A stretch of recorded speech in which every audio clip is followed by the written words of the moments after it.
For the longest time, Bulls fans went through years of pain and frustration at the hands of the Bulls front office and ownership. And when I say the longest time, I mean dating all the way back to the 80s, because it wasn't just the Garpax era that contributed to some of the darkest times in Bulls history. It also applied to the front office before that, run by Jerry Krause, even during the Bulls' heyday of the 90s. Despite the dynasty that was occurring in the 1990s and watching one of the greatest teams ever assembled, behind the scenes, there was always this tension between players and coaches in the front office, and that toxic culture remained with the Bulls franchise for the better part of 3 decades. Then finally, in April of 2020, we received possibly the best Bulls news that we could have hoped for, that the Garpax era was ending and a new era was being ushered in with the hiring of Artūras Karnišovas. And so in today's video, I want to talk about how Artūras quickly became one of the best executives in the NBA and the story of how he rose to prominence and completely transformed the Chicago Bulls culture. So what's going on, everyone? You were listening to Bull Central here. Hope you're all doing well. Now, I do want to add that because I think a lot of people forget just how important and impactful Marc Eversley has been also in creating this transformation of the franchise. Like, he's the big reason the Bulls were even able to get DeMar DeRozan. So I don't want to take anything away from Eversley and what he's done as the Bulls GM. He has been fantastic. But for the purpose of this video, we're going to be focusing on AK, since he was the one who ultimately hired Marc shortly after he got the job. Now, as I mentioned, a bit of history, which I'll keep short because most of us probably don't want to relive this history, but the Bulls franchise, ever since the 90s dynasty run, has been this historic organization throughout the league. And it's in part because of the fact that they had the greatest player of all time, the man who globalized the sport of basketball, in Michael Jordan. It's part of the reason why the Bulls fan base has been so widespread throughout the nation and the world, because of what Michael Jordan built in the 90s in those 6 titles. But even with all of that success, glory, and notoriety, the franchise was still very toxic at its core. And I don't need to explain that to you. I'm sure most of you saw that in The Last Dance, how much tension there was between the players and Jerry Krause. Same with the frayed relationship between Krause and Phil Jackson, which ultimately led to the Bulls dynasty being broken up after 1998. And really, ever since then, there has always been this negative sentiment around the organization that as a free agent, you don't want to come play for Chicago. Because not only is the front office incompetent, but because of the toxic culture that existed in that front office being slimy in their dealings with players and coaches. And when Krause was finally fired and John Paxson took over, that culture didn't change. In fact, it got worse with the way Paxson ran things in conjunction with the Reinsdorfs and how cheap they were when it came to building a team. Sure, there were some good years. The mid-2000s were nice when the Bulls started making the playoffs again, and of course the Derrick Rose years, in which the Bulls were one of the best teams in the NBA and looked to be returning to prominence for future titles, but that was derailed, of course, by injuries. But despite those up years, you still had a toxicity at the top in their handlings with players and coaches, and it ultimately led to Chicago never being a free agency destination. Like, in the last 20 years, the Bulls have never been able to sign a star-level free agent despite being one of the biggest markets in the league. And all of this really culminated when the front office under Garpax signaled a rebuild of the team after trading Jimmy Butler on draft night in 2017. And years after that trade, the franchise was going nowhere as a result. And that's when the ownership finally decided to step in and make a change to refresh this organization from the top. And they hired the Denver Nuggets GM in Artūras Karnišovas. Now, for those who don't know, Karnisovas was a former basketball player himself, although having never played in the NBA, he was a very prominent player and had a great career playing in Europe. AK, who is Lithuanian, actually started playing his basketball career in high school and came over to the States to play college basketball for Seton Hall. After graduating from college, AK went on to play over in Europe and was a FIBA Euro Player of the Year. He was also a 3-time FIBA Euro All-Star, a Euro MVP, and a 3-time Spanish League champion. And he also won 2 bronze medals in the Olympics for the Lithuanian national basketball team in 1992 and 1996. Yes, Karnišovas played against the 92 Dream Team in Barcelona.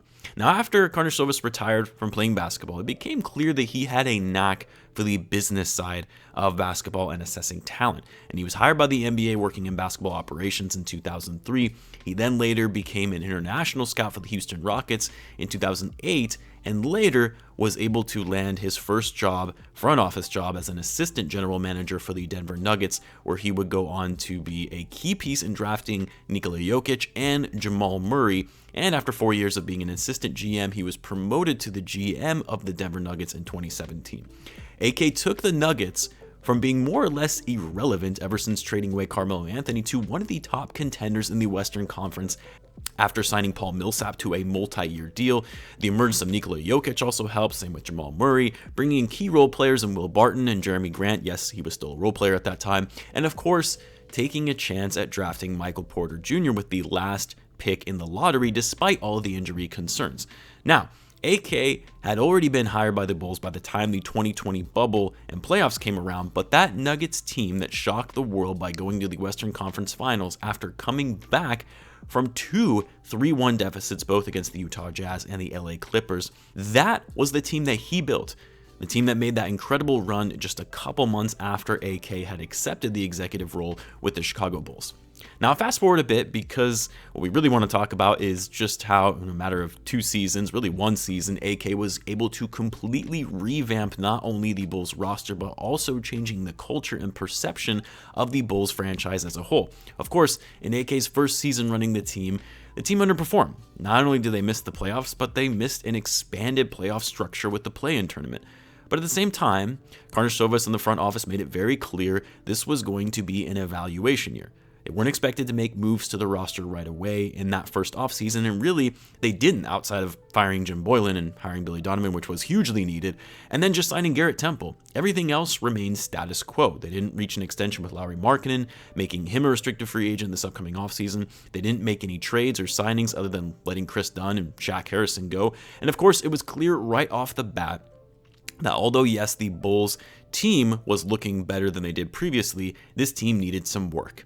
And as a result, AK started making his initial moves and changing the roster and making it his own, and was very aggressive at the trade deadline, most notably making a big trade for Nikola Vucevic and focusing on their near future and wanting to win now versus a long-term outlook of rebuilding.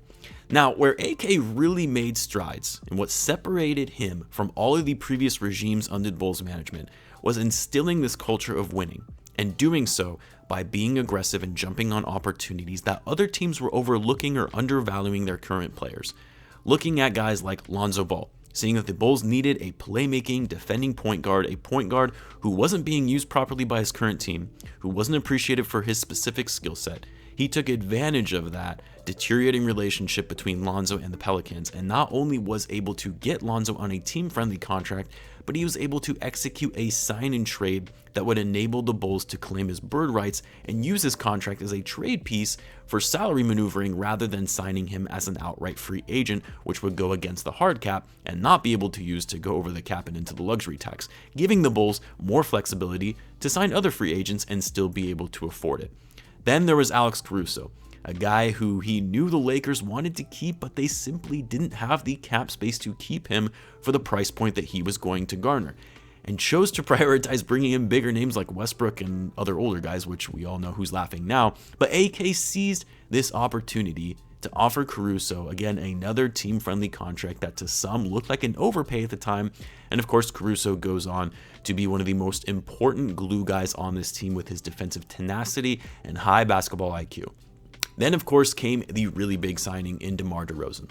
The Bulls knew that in order for them to truly shift this culture of always being either bad or mediocre and never taking true contention seriously, that they needed to add another piece, an elite scoring piece to help Zach LaVine, and it needed to be done in the form of a player who, like Lonzo and Caruso, were being overlooked, undervalued by their current team and the league, and jumping on that opportunity. Don't get me wrong, DeRozan was valued. A lot of teams wanted him, most notably the 2 LA teams, but for the most part, teams' front offices felt that DeRozan's best days were behind him, and that his skill set in today's NBA, although still valuable, was not worth a near-max contract. And because the LA teams balked, AK and Mark Eversley took the opportunity to go aggressive on DeRozan and pitch their vision to him for the team and why he should join the Bulls. The Bulls executed a sign-and trade for 3 years, $85 million that would send DeRozan to Chicago. And at the time, this was seen by many to be the worst offseason transaction, not only because of the salary that they offered him, but because the Bulls also traded assets to get him, specifically a future first-round pick, to the Spurs. Of course, that turned out not to be the case at all. DeRozan is playing some of the best basketball of his career, and he fits in perfectly with Zach LaVine, despite all of the questions around how well these two would actually play together. Not only that, but AK drafted Dosunmu as their second-round pick, which was their only pick from this past draft since they traded their first to Orlando for the Nikola Vucevic trade. Ayo is now looking like the steal of the draft, which we all know Artūras is well known for his late draft steals. I mean, the guy drafted Nikola Jokic in the second round. The dude went on to win an MVP. And on top of all of this, when it was clear that Lauri Markkanen was not going to be a part of the Bulls' future, rather than having him walk for nothing as a free agent, he somehow finagles a sign-and trade to where they not only get Lauri off their books, but they do so in exchange for a first-round pick and Derrick Jones Jr., who has been a very valuable piece for the team off the bench. Like, are you kidding me? So in a matter of just one season, from the time AK was hired to this past offseason, Artūras was able to completely overhaul the roster to where the only players remaining from that team under GarPax are Zach LaVine and Coby White, and getting rid of Jim Boylen, of course. And he takes a Bulls roster that was a complete disarray, a lottery team that quite frankly didn't even show signs of future potential, not when Boylen was running things anyway, and in just a few months, he now has them as a legitimate contender in the Eastern Conference. The Bulls are relevant again, they're respected as a competently run organization, and have turned heads around the league as now finally, after all of these years, are becoming a free agency destination and changing the trajectory and landscape of this franchise. And I cannot wait for what this front office has in store for future seasons with this team. I'm going to ride this wave and just hope that it continues. Let me know in the comments, what do you guys think was the most underrated move that this front office has made thus far since taking the job? And in the meantime, guys, as always, be sure to subscribe if you're a Bulls fan, as I do post daily Bulls content. Thanks again for tuning in, guys, and I will catch you in the next one.